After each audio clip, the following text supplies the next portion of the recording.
এমন অনেক মানুষ আছে যারা কাউকে মন্দিরে যেতে দেখলে বা কোনো তীর্থস্থানে যেতে দেখলে হঠাৎ করে বলে ফেলে, ভক্তি থাকলে ঘরে বসেই ভগবান মেলে।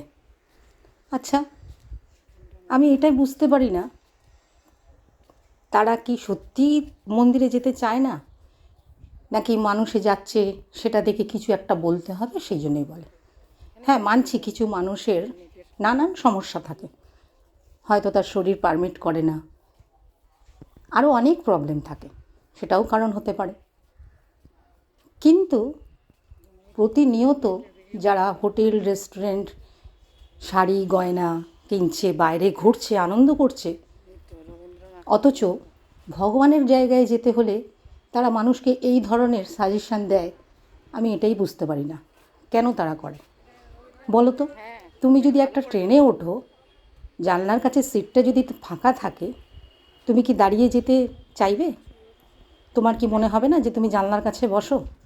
আর কেন হবে মনে যে জানলার কাছে বসলে তুমি ফ্রেশ ফিল করবে?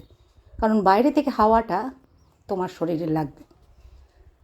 তা আমরাও তো সেই জন্য মন্দিরে যাই, সেখানে গিয়ে কিছুটা রিফ্রেশ হতে পারি, সেখানে এত পজিটিভ ভাইব থাকে সেই জন্য, তাই না? আর যারা এই ধরনের কথাবার্তা বলে তারা কেন বলে আমি ঠিক বুঝে উঠতে পারি না। তোমাদেরও ভাবনাটা কি এরকম? ঘরের ক্যামেরা বা দোকানের ক্যামেরা কিছুক্ষণের জন্য বন্ধ হলেও ভগবানের কিন্তু ক্যামেরাটা অল টাইম অন রয়েছে। তাই সাবধান, বুঝে কিন্তু প্রত্যেকটা স্টেপ আমাদের ফেলতে হবে, তাই না?